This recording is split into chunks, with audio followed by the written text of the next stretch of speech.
Starting us off tonight, or this morning for some of you, is Melinda Kavanaugh with her presentation, Luka and the Lights.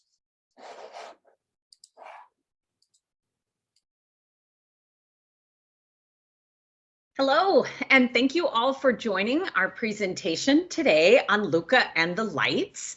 It is my absolute honor to provide information about this really phenomenal animation that we feel will absolutely reach the most amount of children and youth around the world.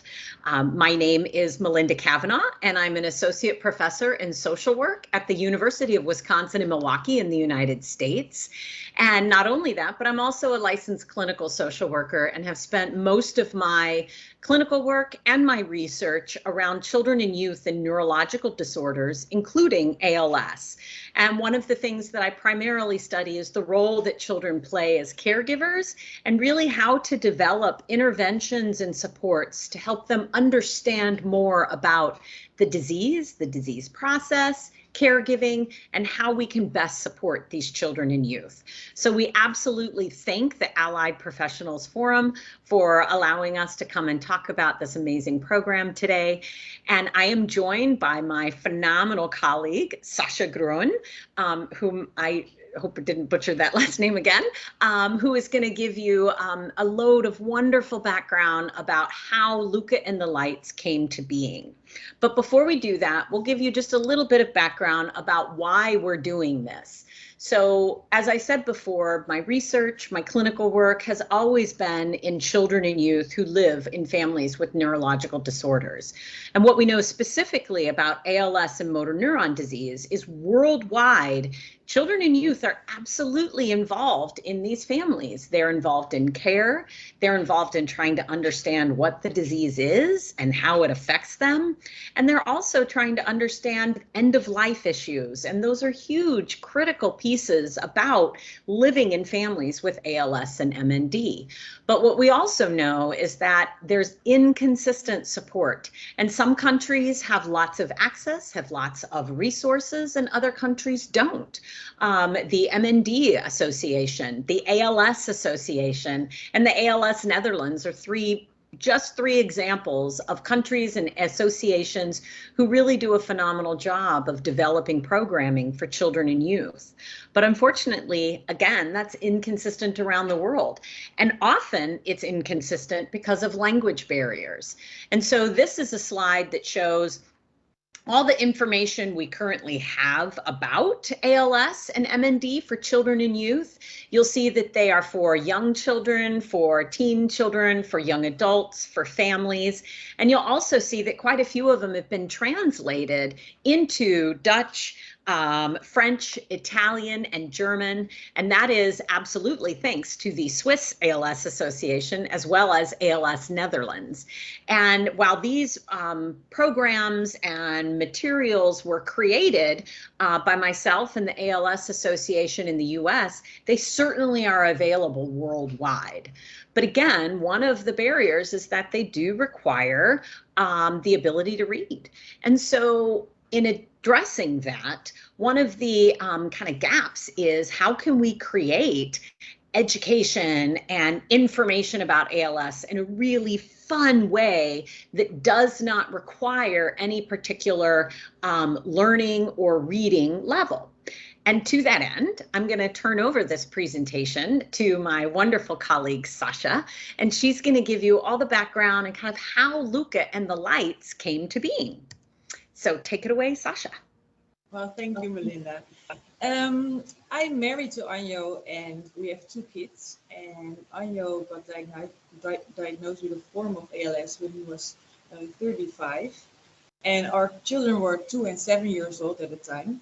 And of course, our world just collapsed when we got that diagnosis. But we also wanted to involve our children in this big thing that happens to all of us. And we're lucky to be teachers, and that helped us very much to understand the way of thinking for the children, but also to explain difficult stuff visually. As Melinda explained, language can be a barrier, and we think it's very important to show what ALS is, but not scare children too much with showing, for example, other patients or stuff that could happen. We thought we had to simplify ALS, because what is ALS? A lot of adults even don't know what it is. We came up with the story Luka and the lights, about a little robot. And Luka has lights all over his body on places that are important to explain ALS. So the joints, the arms, the throat, the legs. And in our situation, Anjo's hand stopped working. That was the first sign of his ALS. So we told our children that if there would be a light, the light would be off.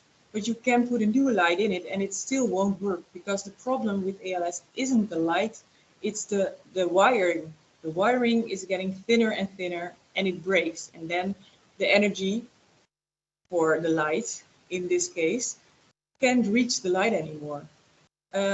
We use it to show what kind of deterioration there's going on in the body of their daddy. I also made a coloring page of Luka, and our kids are really into coloring, so they can just draw what lights are working and what lights aren't working anymore, just to make it more, it might make it easier to understand what is going on. Just giving them a little more, I'm not sure how to say it in English because I'm Dutch, but something to hold on to, if you know what I mean. Yeah, yeah. But this is a story we made, and how are we going to use it for other families? Because it works for us, and we really think that it would work for the entire world of people with ALS and small children. Slides. Mm-hmm. There you go. So first of all, I thought, well, maybe I'm just going to make a book. But then it only would be available in Dutch, and it would be hard to spread it around. And I watched an animated short about a boy with I'm not sure how to say it, a boy with a disability. Oh, so he's paralyzed? Is that what it is? Yeah. No, yeah, paralyzed. I can't pronounce it. This is terrible. Doing great. You're doing great. I interrupted. Okay, great. Now, babe, hoe zeg je dat van Ian? Cerebral palsy. Cerebral palsy. Okay. Okay, got it. I'm not going to say it. I'm just going to say disabled boy. Yeah.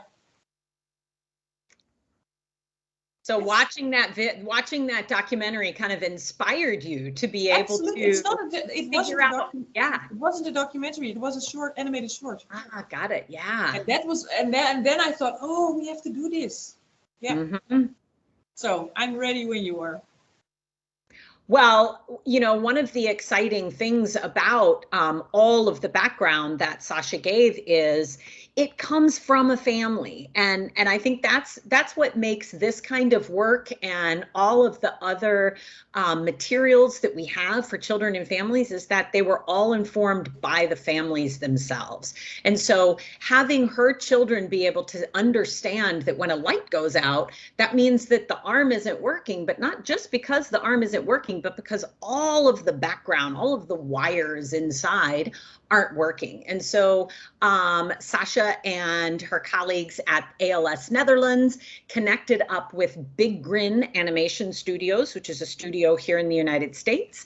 And this is one of the stills from the animation that is in process. It's not completely done, so we can't show you the whole thing, but it's absolutely in the works. And as you can see, it really gives a beautiful visual based on that fabulous drawing that Sascha's daughter drew, to really kind of have that background of what Sascha and Anjo and their family really are kind of thinking about what they want Luka and the lights and the doctor here, as you can see, looks like. I'll just say a couple things and Sascha jump in. One of the fabulous pieces is that, Sascha and her family worked so closely with doctors and specialists at the Dutch ALS Center. She reached out to me because of my area of expertise and content with children and youth in ALS. And it's just been such a wonderful collaborative experience. As Big Grin has created different sections or different parts of it, they'll show it to us and say, does this really capture it correctly? Will children kind of understand this? Is this too hard? Is this too sad? Is this too depressing? And it's just been a phenomenal collaborative process. Sascha, Yes, have I talked too yeah, much? I agree. For us, no, for us, our family struggled a lot, of course, with this disease. And beside that, I also got sick. I have MS. I got it 1.5 years after my husband got sick. So for a lot of time, we were just surviving with our children instead of living. And with this project, it gives us so much joy, but also it gives us strength, because we can still show our children, even if you're sick, and even if you have both sick and you have both sick parents, you can still do good. You can still be somebody who does something for somebody else. So that gives us a lot of power and energy. And it's also just not our project anymore. It's a project of so many other patients with other families. I'm reaching out to all those patients if they think this story would help them. And everybody is just right away just involved. What can I do to help you spread this word? What can I help? What can I do to help get Luka on the map, to get a bigger reach around the world? So that's so amazing. It's not only our project anymore, but it's the project of so many people around the world right now. Yeah, heartwarming. It is so, it's just so amazing. And I just wanted to say, like, this still that you're seeing here, just as a reminder, it's a fully animated film. It's not complete, obviously, but it's very close. And there, you see Luka playing soccer as a very spry robot, and then over time, and it's just only about 7 minutes long, but over time you see that he kind of can't play soccer the next day. One of his lights starts to blink, and then he drops a jar of jam in the kitchen, and his roommate is concerned, and they go to the doctor. And so you get to kind of see this progression of ALS, obviously in a very condensed time. But on this still, you'll see over here to the left, this is where you can visualize for the kids to see, like, oh, wait a minute, the wiring isn't working quite right. And, this just gives you an idea of, like, here, how the doctor is looking inside the wiring and seeing that, it's kind of frayed and it's not connecting. And, those are those really specific little pieces that I think is so exciting and so critical that, Sascha and Anjo really made sure was part of it, because that's the detail that kids get lost in. That's the detail that confuses them, why someone can't use their arms or their legs. And so it gives it in a very visual but a very simple way. And I can't say enough about how wonderful it is to work with Sascha and Anjo and be just a tiny piece of this really beautiful, beautiful, huge puzzle. So I'll switch to the next slide, because I think we only have like 30 seconds left. But do you want to say anything here, Sascha, so people can connect? Yeah, I just wanted to ask everybody who thinks this project should be worldwide spread, please be an ambassador for us. Just explain that this is being developed right now. If somebody talks about you with questions about how to explain ALS to kids, we already have the website lukaandthelights.com, and we plan to make that a platform as well, connecting the film to it, but also for people to find information on the different levels to explain it to kids, and for kids to ask questions to Luka. And Melinda and I replied in their own levels of, what the knowledge they could understand. Yeah. Well, thank you all. It's just been such a pleasure. It's a real pleasure to know Sascha and Anjo, and I hope that you all get to know her and her family as well, and really support this really critical opportunity for kids around the world to be able to have more information about ALS. So thank you again for joining us, and hope everybody has a wonderful day. Thank you. Thank you so much. Thank you so much, Melinda and Sascha and Anjo. We just have Melinda with us today. Is that correct? Yes. Unfortunately, I do believe it's somewhere around 3 a.m.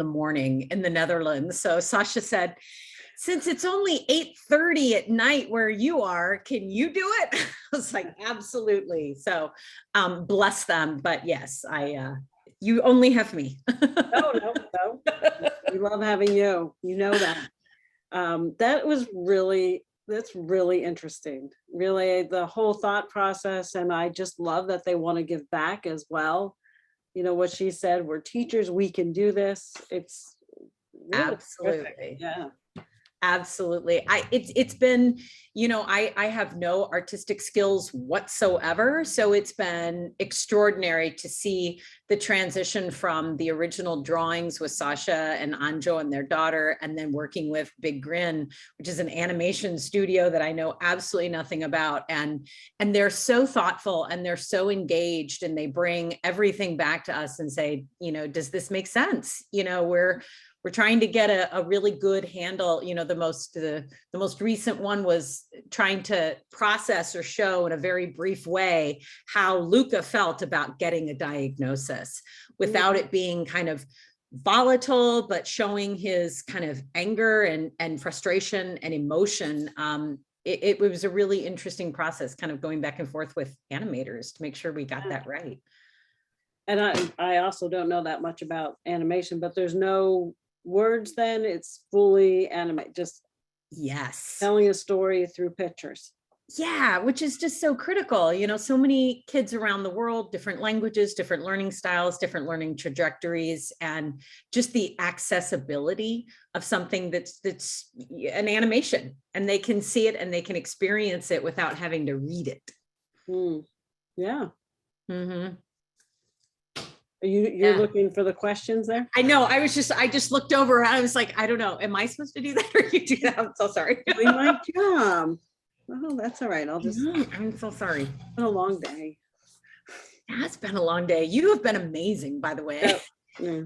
It's been like on your presentation. People are saying how much they enjoy it, and just being able to follow it. So this is something we can follow along then, watching the process? So we're still, it's still being made. It's only 7 minutes long, but it's amazing what goes into a 7-minute animated short. We've just, we've been really grateful. We've gotten support from the ALS Association to be able to help fund it. We've gotten support from, ALS Netherlands, from private donors. There's still opportunity for, other organizations or individuals or, ALS groups to help provide the support to be able to finish creating it. We want it out there for as many people as possible. And it's, the goal is to have it done in early 2022 or maybe mid 2022.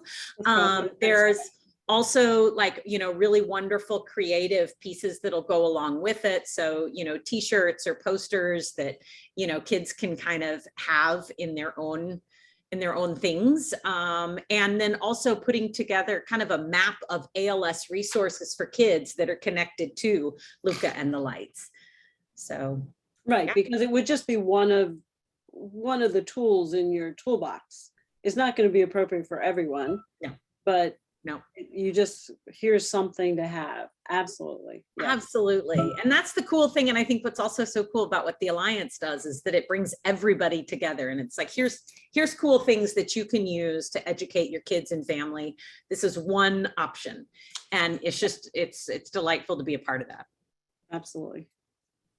There is a question about a GoFundMe. Yes, I do not believe we have a GoFundMe, but hey, Marcella, I'll make sure. So Sascha does have an account. It's in the Netherlands now, and we're actually working on kind of making something US based so that it's for these folks here to do a donation to. But absolutely, I'll make sure that we get that out there. All right. Facebook has more information. So everyone. Yeah, there's a Luka Facebook. There's a Luka Facebook. Everyone go check that out. Not right now, at the end of networking, but sorry, Melinda, we have to move on. That's wonderful. Thank you all so much. Have a great night.